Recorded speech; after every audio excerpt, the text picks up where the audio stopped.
Hey everyone, welcome back to another video. My name's Devin Adams. I'm a FortiDuck instructor here in Tempe, Arizona, and I'm actually recording all of these videos for me. Yeah, I'm back into my impromptu lab, even though I dropped the 4 part here because I take my NSC 7 in like 3 days. So I'm all like, heck, I'm just gonna keep rolling with this topology until I break it. So I won't even notify you guys about these being published because I'm pretty sure you're all sick of getting my notifications about my channel. So, anyways, I'm back with FortiDuck. So, this is my rubber duck that I borrowed from the development department. So, who I talked to get ideas and all that good stuff. And yeah, in my last videos, man, that was a heck of a series, guys. I'm not gonna lie. So, but we got this whole entire SD-WAN failover redundancy to some degree up and running. I know I was going to add in more circuits and more VPN tunnels, but you know what? In all honesty, it's identical to what we've already done. And it's just that it'd just be more work, and I'm ready to like move on. So, but there was one missing piece of the pie, right? And that was Mr. FortiDuck, and he had remote access over here using an IPsec tunnel, and yeah, he didn't have access to anything through the SD-WAN. All right, and he only had access to headquarters. So um, I felt like that was kind of like a missing part, of what was going on. And then I also had someone comment, someone who took my class, saying, "Hey, you know what? Let's do host check integrity checks on the client too." So now, you can only do that with SSL VPNs, as far as I know. Everything else requires the EMS license, but there is a mention in our NSC4 class about running some kind of integrity check on the SSL VPNs before they connect with the FortiGates. So I've read about it. I've never done it in practice. Bob, one of my favorite people ever, was like, let's do that. So you know what? Yeah, that's going to be my goal. So I'll probably split this up in two. Okay. But the first part's going to be just connecting this SD-WAN with my remote user, but now using SSL VPN instead of IPsec. All right. And then having Mr. FortiDuck here somewhere be able to access not only headquarters, but also the DC office too, because our domain controller, too much Microsoft, our data center here, right, has a server X that FortiDuck needs. So we got to make sure we get our routing right. And guys, I am not rehearsing this at all. I'm winging it. Get it? Winging it? Okay. Uh, yeah, I take my exam in like 48 hours. I'm like losing it. So I'm winging it. So let's see if we can't get this to work. All right, so let's first log into our FortiGate and see what's going on. Now, when we talk about remote SSL VPNs, all right, or IPsec, which one are better, which one to use? They both have their advantages and disadvantages. Everything that I've heard, I guess SSL VPNs are going to be better for our remote users, and the reason why is because they use TLS SSL port 443. There's no way that's getting blocked between our headquarters and wherever FortiDuck is coming from. Now, for some reason, if FortiDuck is in some place or something and he's trying to tunnel back in using IPsec and they detect like ESP packets, I mean, that's something that we can detect for and drop, or we can block that 500 that's used for the ISACAMP negotiation. We could also block 4500. You know what I'm saying? But I promise you, SSL VPN is not going to be blocked. And if it is, nothing else is working. Also, guys, I know that the SSL VPN can have a little bit more overhead. All right. So if you have unstable SSL VPN connections, call your FortiTac. They'll help you adjust the dead peer timers and everything like that. And then I think it was 5.4 or 5.6, the SSL VPNs start using TLS instead of traditional TLS, so it kind of behaves more like UDP to kind of reduce that overhead so of what TCP would offer. Because if you guys think about it, if you have TCP encapsulated within TCP, you pretty much have like 4 syntax going back, well, two separate TCP connections, but they all have to be sent back and forth with each other. It's a lot of overhead. All right, so let's just do it. I'm just rambling. All right, so let's go ahead, like I said, and log in and see where we're at. All right. And I know for a fact that I had to delete that tunnel for IPsec. Oh, look at that. My GNS3 locked up. Bummer. All right. Anyway, sorry about that. It's like, what? My hard drive needs scanning.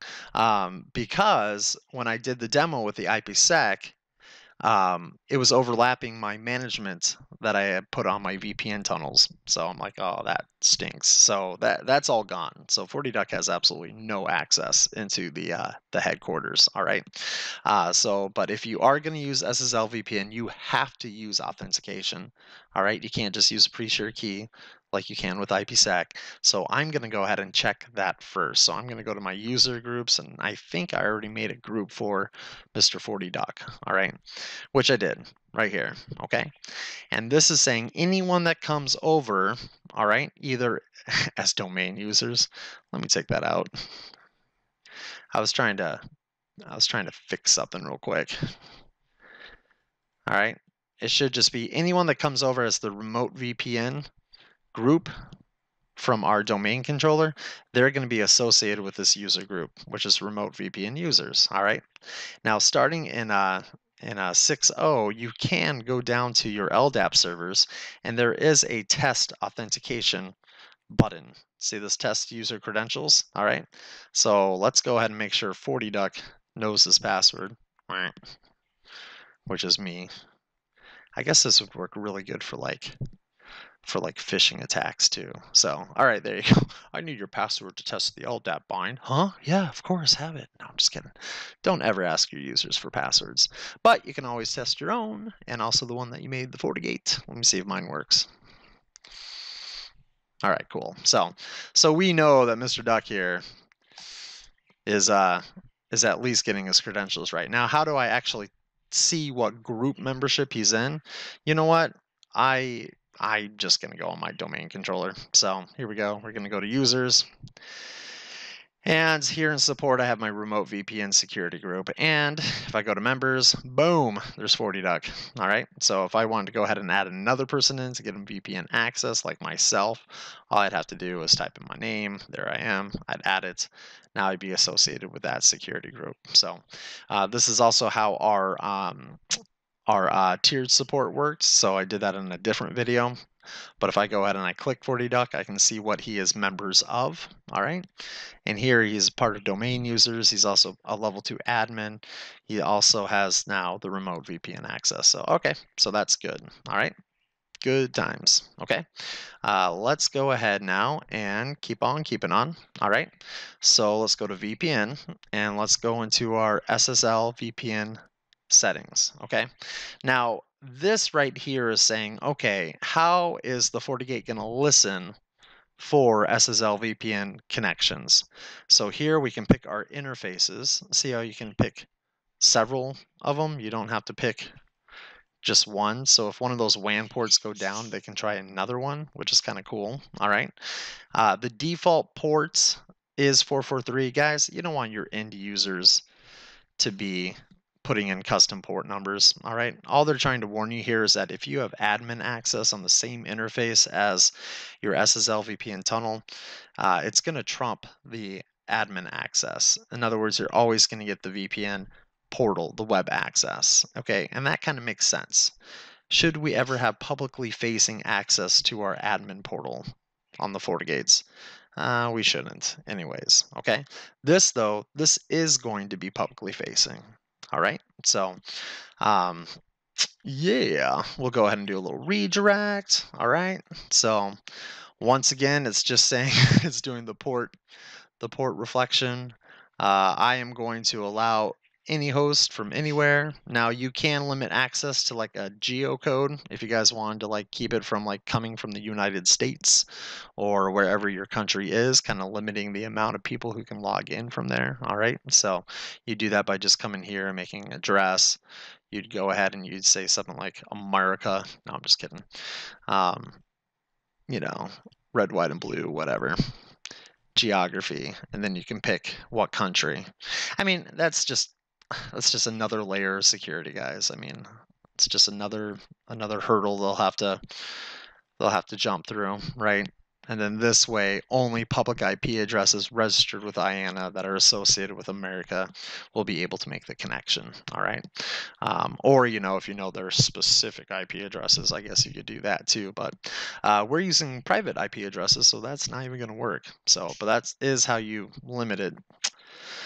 All right, don't worry about the inactivity. Now the self-sign cert, guys, honestly, this is not deep inspection. All right, this is just verifying the identity of the SSL portal to the end user. So if you have like a wildcard cert, or even if you don't have a wildcard cert, go get yourself a bloody publicly trusted cert. That way, you don't have to train your end users to click through any kind of weird cert errors when they go to the web portal, so on and so forth. Now, from the FortiClient side, connecting to the SSL VPN tunnel, it's just a click of the button to ignore this, which probably still wouldn't be the best idea in the world, but whatever. All right, that's how you do two-factor. Now, here's another thing too, all right? When they do connect, what IP addresses are they going to get? Now, you can randomly assign them, and it plucks out a certain range of IP addresses. I, on the other hand, am going to need to know their IP addresses for the sake of routing through my SD-WAN. So I'm going to hit my little plus sign here, bloop, all right? And I'm going to say something like SSL VPN Subnet. Oh man, I've been waiting all my life to make a red one, right? So why am I painting it red? Because it's coming from the outside, right? I got to be extra cautious now. All right, here we go. So 10, 10. Now, we've been trying to do the 1, the 2, the 3 for our whole sites. I'm not a network engineer, okay? But I know that I want to keep the first 2 octets the same, all right? Because remember, I have that going anywhere rule. But I'm gonna do a third octet of 20, just so I can specify what users are coming in through the SSL VPN tunnel. All right, and I will just do 10 through 10, 10, because it's a range, guys. 10.10.20. I don't know, 25. Or however many IP addresses we need. All right, so, all right, invalid IP address subnets, because we want to range there, ding dong. Oh, of course. Sorry, guys. My FortiDuck in real life's being loud. Sorry about that. So, here we go. And no, I don't own a duck. It's some kind of banana bird. All right, 50. There we go. All right. Nice. There we go. So as they connect to the VPN tunnel, this is what's going to be passed out using their IP address. Now, if we need a DNS server that's going to be resolving any kind of internal host names, we're going to want to specify that. And in all honesty, yeah, our DC controller is going to be responsible for having our IP addresses or fully qualified domain name services within our headquarters. So you know what? I'm just going to go ahead and define that. So not a big deal. Okay. And then we'll use something like Google's as a backup in case it fails for some reason. So a WIN server? No. All right. Now endpoint registration, that's where you can register to the clients, FortiClient to the FortiGate. Guys, they're doing some really different things with the FortiClients. When I first started and got certified, right, it was in 5.2, and there was no EMS server. Everything was baked right into the FortiGates for endpoint control. They took that out in 5.4, and now it's like evolving into this whole, like, I swear in 6.2 they've stripped like everything out with the FortiClients. Now you have to go through like the EMS server for true integration with the FortiGate. So I'm just going to leave that off for right now. All right. So now this one right here is saying what mappings to what settings are going to go to what user groups. So there is the VPN tunnel. All right. So that's going to make it feel like IPsec going across an SSL VPN tunnel. All right, it does require the FortiClient, but there's also the web portal mode, and the web portal mode is neat because you can essentially make, a web page, and you can work wherever you want. So, but yeah, at least need to have one defined. So I'm going to say my user groups. All right, my remote VPN users are going to use our full access. I'll just do full access just for the sake of it. All right, so for all other users, all right, they can go ahead and have the web portal. All right, there we go. Okay, then we hit apply. Now it's saying you're using the built-in cert. Well, yeah, I know. I'm not going to get a real cert for a test lab. Here we go. So, all right, now this is saying there's no VPN policy that exists for this tunnel. So how do you want to handle that? So let's go ahead and say create new. All right, now this incoming interface is going to be where our users pop out of. All right, so for example, if we want split tunneling turned off and we want to give them internet access because all their traffic's being pushed back to headquarters, we'd have to make like a SSL VPN internet access, and it would pop right back out to the SD-WAN, right? Things like that. In our case, though, we're going to say SSL, too many S's, SSL VPN HQ access. And I know that looks a little funky. All right, there we go. And this is going to give them resources to our local headquarters here. So it's going to pop out LAN 6, because remember, this DC1 is something they need. All right, the source is going to be our SSL subnet. Okay, and you also have to define the user group that matches up with the portal settings. All right, destination is going to be HQ. I think it's called just land here. All right.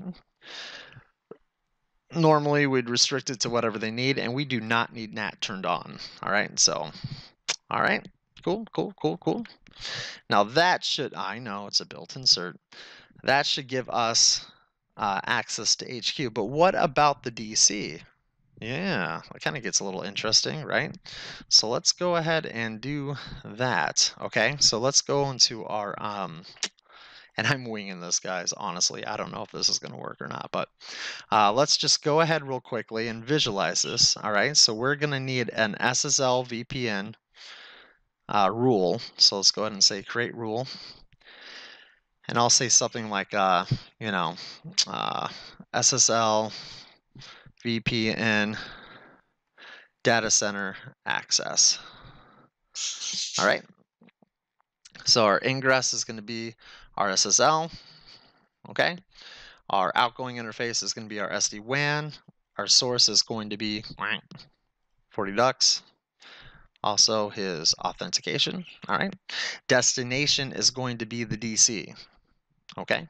So, and then hopefully, because it's being defined by the SD-WAN, even if there's that MPLS failover, right, and we lose our connection through the point-to-point connection, in theory, that should also keep access for poor FortiDuck over here if he needs to, because the SD-WAN's intelligent like that. But if we are going to rely on the SD-WAN for that, we do need to write a what? SD-WAN rule. All right. Yeah. Okay. Cool. Okay. So let's go over to network. Let's go over to our SD-WAN rules. Okay. And we need to make a rule now that says, all right, we'll call this SSL. Oh, come on, Devin. VPN DC access or something like that. Okay. And we're going to say, hey, you know what? If someone comes in from here and they're trying to get to the DC, all right, use whatever works the best between our MPLS network and our DC. Using what criteria? The QoS one. All right. And in theory, guys, I mean, that should be it. Just as long as it's above our generic internet rule. Okay. I mean, that should be it in theory. All right. Let's go ahead and just make sure we got everything right though. So we're going to go back to our VPN settings before we test this out. And I hate how these videos always go way too long, but like I said, I'm doing this really for myself, for studying. So, but let's go ahead and go to our portals. Now our portals define how we're going to get access. Now FortiDuck, did I give him full access? I think I did. So that means he can access the web, and also he can access the what you call it?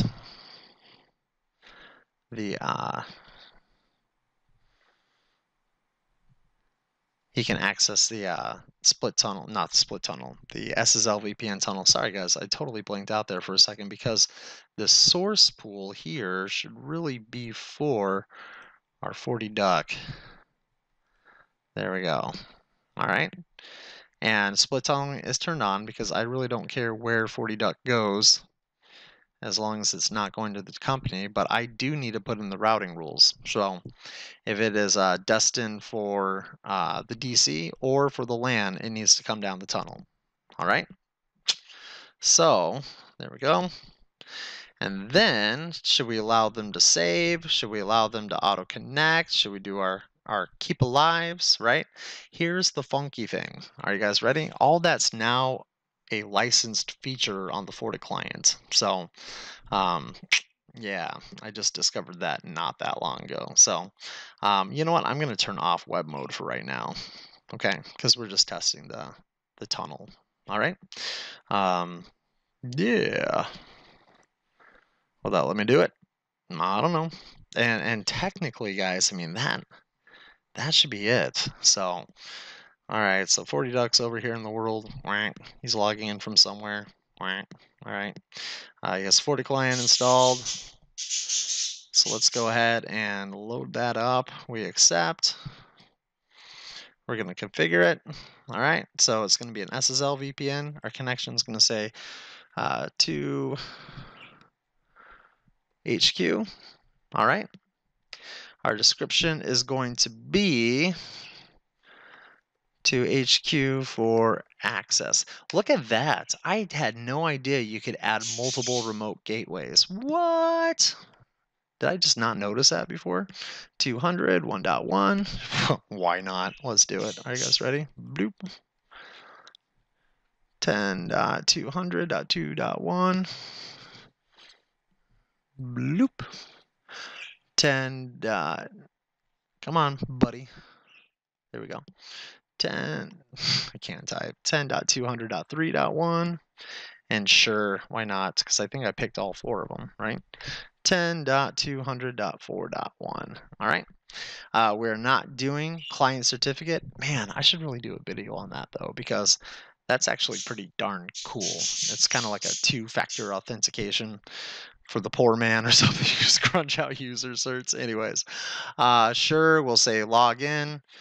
See this, ignore the invalid certs. So you see how it makes it easy for end users, right?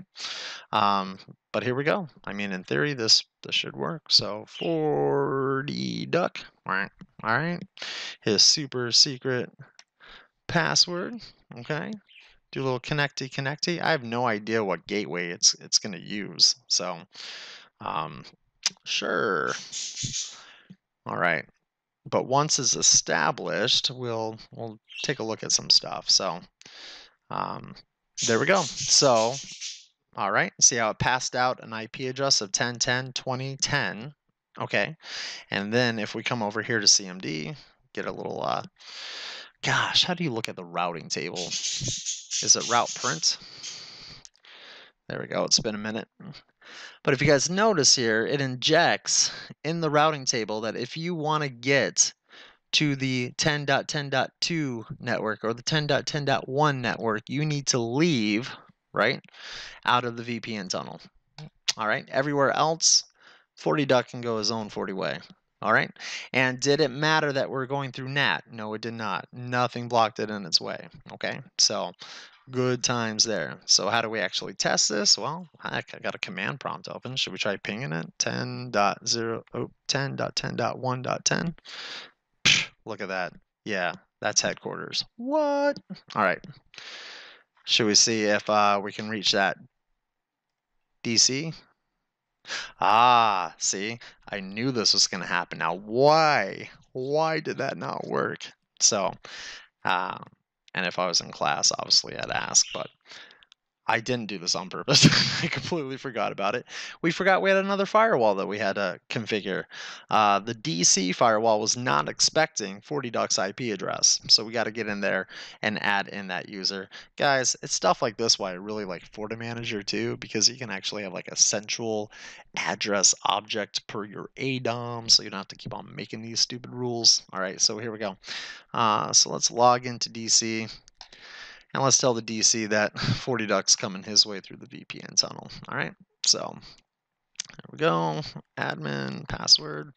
This is our domain controller in Texas. Domain controller, I said it again. I meant data center. All right, so here we go. So we're gonna have to do our firewall policy and objects, okay? And we simply got to add another IP range saying, hey, you know what? You can expect out of that SD-WAN, all right? Not only all of these guys, but who else? Yeah, FortiDuck. All right, so let's do our address group or address itself. And we'll say SSL VPN Subnet. Red. Ooh, dun dun dun. All right, so, and we'll just say 10, 10, 20/0/24. All right. Okay.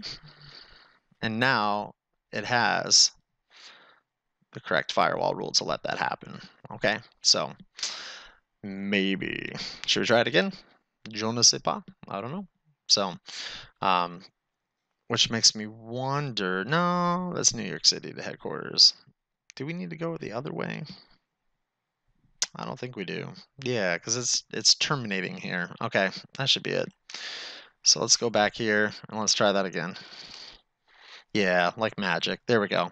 And now FortiDuck can Forti work wherever he Forti wants. So let's actually get that beautiful IIS page. No, go up one better, buddy. So 10.10.1.10. Oh, look at that. Oh, sight for sore eyes. All right, let's get that GNS3 toolbox. I know I just pinged it, but I wanted to see it. So, all right, guys, here's the magic. All right, guys, ready? So what happens when we put up a ping loop? All right. Not R. Come on, buddy. Okay. And let's kill the MPLS connection. Now, I didn't write a rule that went the other way, and that's fine. I mean, if we really were concerned with that much redundancy, we would. But we had all these different gateways in case this went down. But what if this goes down? Because that is a big deal. So let's right-click it and hit stop. You know what? I don't even need to stop it. I just need to kill this link. That way I don't have to reboot it. Okay, so oh no, it did drop a packet. Oh no.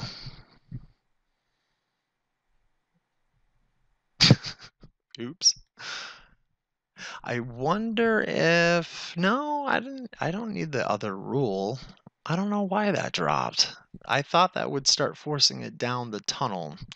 I wonder if it has something to do with the DC not knowing where that IP address could be coming from if it came through the VPN tunnel, right?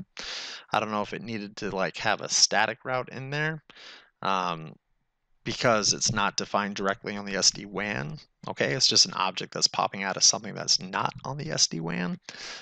I'm not too sure. So, yeah, I don't even know how I would fix that. I don't know if I care to know how to fix that. Let's get it back up.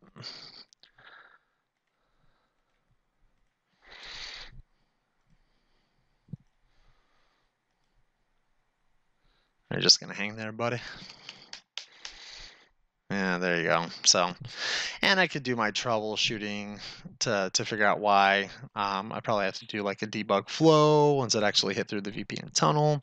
I'll do one quick look, and maybe I'll save that for like a troubleshooting video while I'm studying. So, because we should be able to allow that to happen. Yeah. So, unless I didn't write the wrong VPN access, did I? No, I didn't. Let me take a look. Let's take a look here. Let's go to our, you know what? Hold up.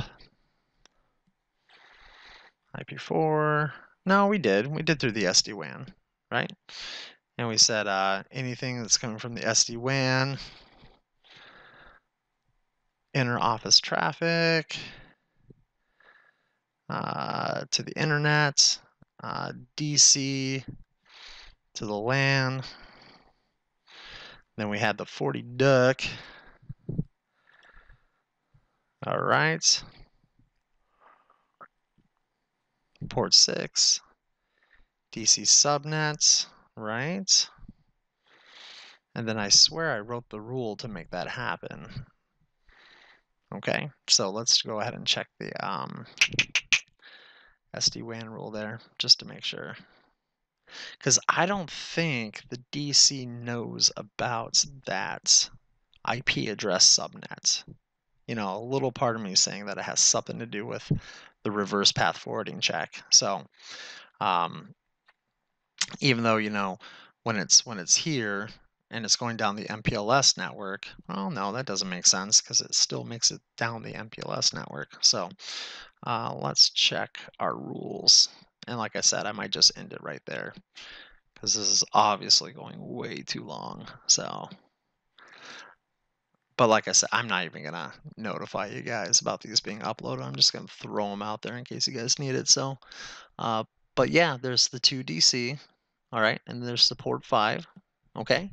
And then on the SD-WAN side of things, right? I don't need a rule. I don't think I need a rule. Let's just make sure. Let's see what our rules say.